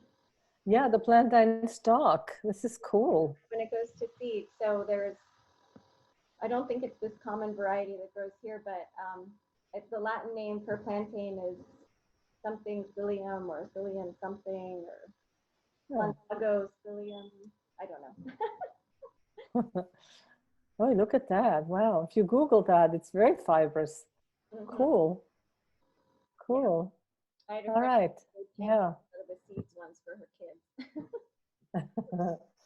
I have a friend who grows all these herbs, including Tulsi and all these others. I'll ask her if she's ever grown the agrimony. Mhm. Yeah. Are there any more questions? Oh, among the herbal teas, ashwagandha is nice also. There is ashwagandha with Tulsi, and it's from the India company. Marty and I love it. So we do have that. It's very nice. Ultimately, go ahead. Furnace Creek Farm grows ashwagandha locally in Ole and has a lot of tisanes and powdered form, which you can get at Ole Valley Organics. Okay. And I believe they have a shop online as well. Furnace Creek Farm. Yep. It's one That's of those actually, things. unfortunately, that's Grace was going to join us for the second portion, the interactive portion of last month. So we're hoping to reschedule that when we're able to get together again in groups. So just keep that in your mind. I was really looking forward to that interactive. So we're gonna hopefully be able to reschedule it. And Grace is the one who has Furnace Creek and grows all those fantastic herbs. I was actually wondering if she even grows some of the ones that we were talking about in addition to the ashwagandha. She does grow a lot. I just see a question here about, is store-bought sauerkraut okay? Oh, I was just answering that one, but go ahead, answer it out loud. I was just going to say, you know, the thing to look for with store-bought sauerkraut is you want it to be in the refrigerated section. Mm-hmm. So, you know, nothing that's like in the bag or in the can in the middle of your grocery aisles, because that will be pasteurized and might have vinegar in it as well. And basically the ingredients that you want on the sauerkraut are cabbage and sea salt and whatever other veggies or, you know, spices that they add to it, but just make sure that it doesn't have the vinegar in it and it should be fine. Oh, here's a tough one. Any recommendations to Yeah. get teenagers to try new foods? So most of the population, and teenagers are no exception, is salty and sweet, right? So do they like Asian food? Who is this, Rebecca? Why don't we unmute you so we can help you? I don't know. Wait, hold on. Let me find her. Oh, she's right here. She's on video. Right. Still didn't see her. Hold on. Right here. You want to unmute her? Oh, there she is. Rebecca, are you there? Yes, I am. Sorry. Oh, that's okay. So you're having issues with your teenagers trying new foods? Yeah, well, I know Anne-Marie, and she worked with us for about a year ago, and we've had a lot of, we've been changing his diet a lot, and it's very basic, not interested in trying new things, and we've been able to eliminate gluten and dairy for the most part, and reducing sugars a lot, not 100%, but adding those new things in has been very tricky. You know, Anne-Marie came to our house for like 3 months to help us like learn how to cook, and he was very, very resistant, and he just doesn't want to try things. And you know, we've tried getting him to cook. Hi, this is, you want to say hi? This is my guy. That's a lot of people in Zoom. It's okay, there he is. Very nice, cool. I'm online. Hi, sorry. It's adorable, yes.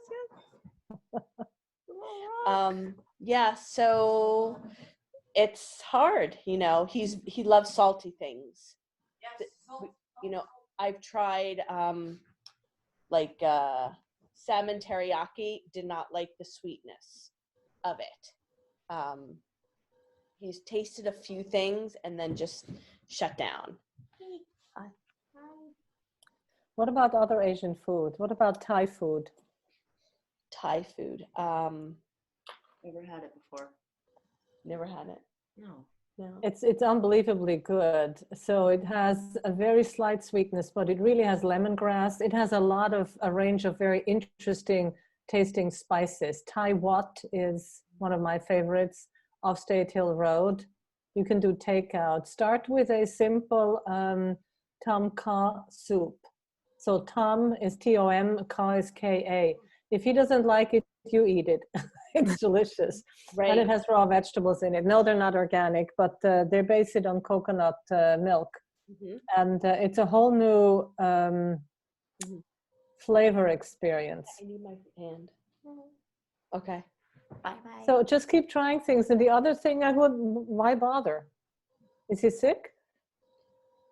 Sort of, yeah. He's had a lot of gut issues and a lot of food sensitivities, and he's healing, but I mean, he eats turkey sandwiches, not the real turkey, tuna fish sandwiches. Wait a minute, what's the turkey?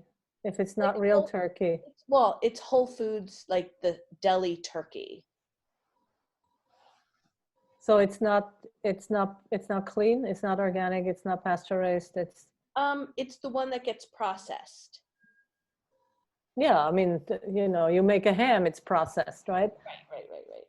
Right. Gluten-free pasta. He's eating my homemade muffins. I'm trying to think what else he eats. It's very limited. He will not eat any other chicken or any other turkey. He will not eat any meat. Don't worry about it. Don't worry about the meat part. What about vegetables? Hidden. Sometimes he'll dip carrots in hummus. It's very, like, he needs food. And he doesn't eat, like, he'll eat a little bit of carrots once in a while, not a lot of vegetables. Some fruits are easier.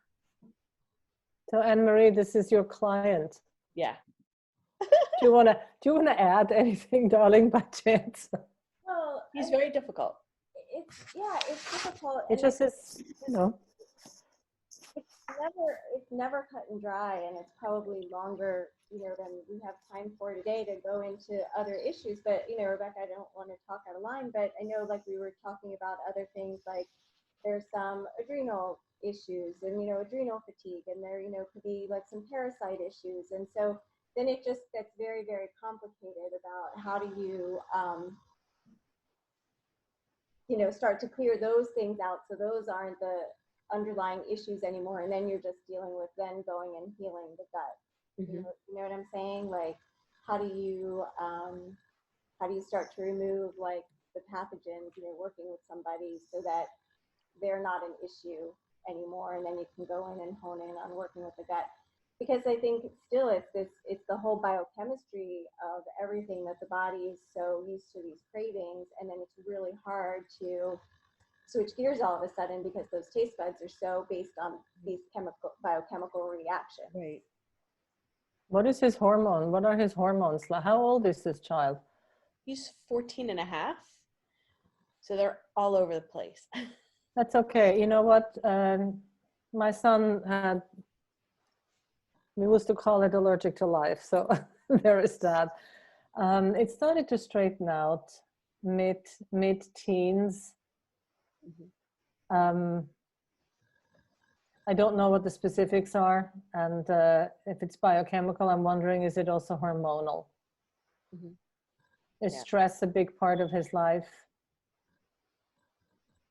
Less now. He's in a much better place right now. Well, okay. So usually that's also environmental, family, people around you. School. He's in a all different of, school right now, which is a Okay. loving, caring environment. And he, yeah. So the stress piece on that, Rebecca, is always an add-on to not wanting to have anything else to do with Mhm.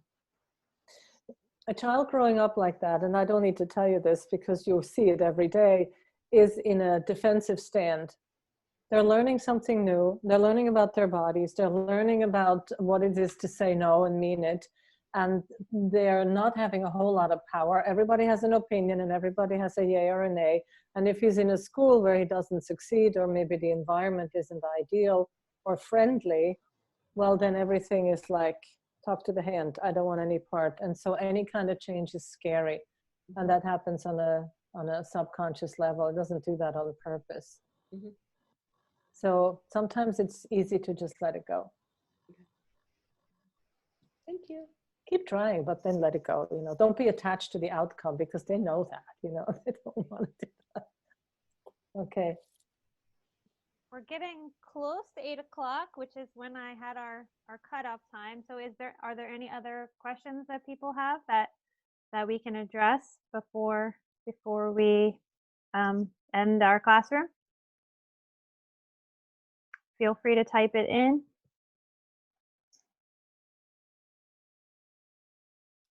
I know we got to a lot. This is a very complex topic. I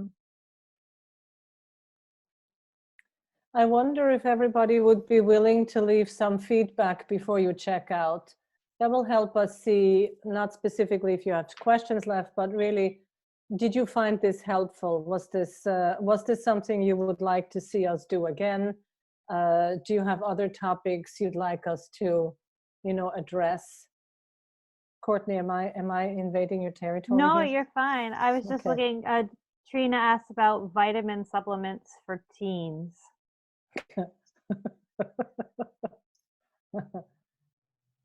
Just force feed them vegetables, they'll be fine. Well, actually, the one thing that we all need, especially when we're growing and the body doesn't make it, is two things. It's the omega-3 fatty acids and it's vitamin C. So we listed a vitamin C in the side here, in the sidebar. It's the Radiant, Anne-Marie, Radiant Life. Okay. There's a link up there somewhere. And they also have other supplements: vitamin C, vitamin D, omega-3 fatty acids, vitamin B complex for the whole nervous system, because they're having a lot of stress. They're forced to learn things that their brain kills the spirit. Anyway, my opinion. Never mind.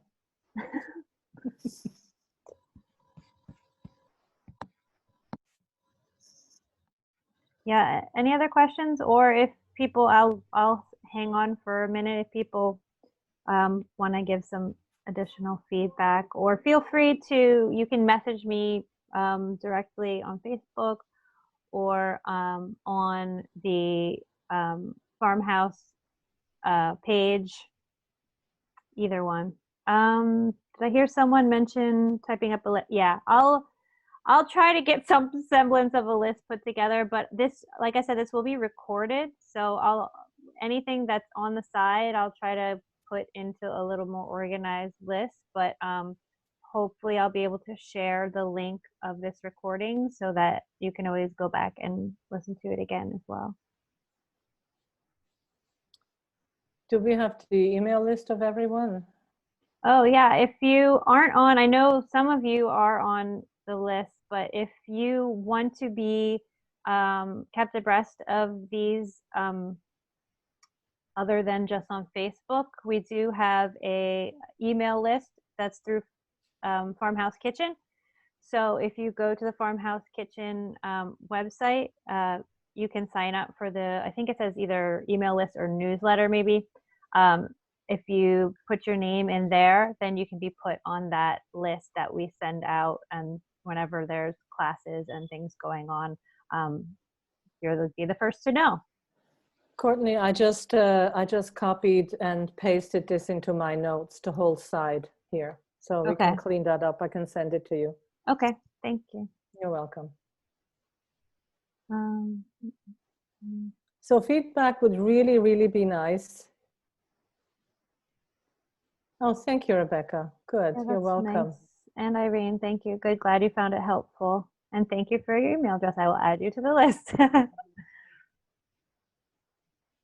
Yeah, anyone also too, if you don't want to share your email address with the whole group, you can send it to me privately here on the chat, and then I'll make sure that I add you to the list. Yeah, under the tab, everyone, Courtney's name is mentioned, so you can address her directly. Great.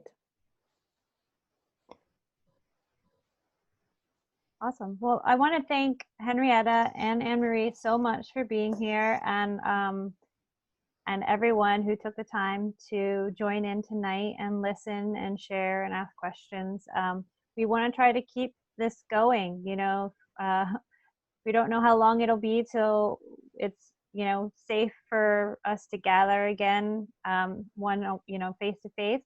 But we want to try to keep the education and the classes going. And thank you guys. Everybody's sending their email addresses. I'll make sure to add you so you know when this stuff's going on. We just think it's really important to stay connected and keep the information flowing and keep the discussion going when it comes to our health. So thanks for being here.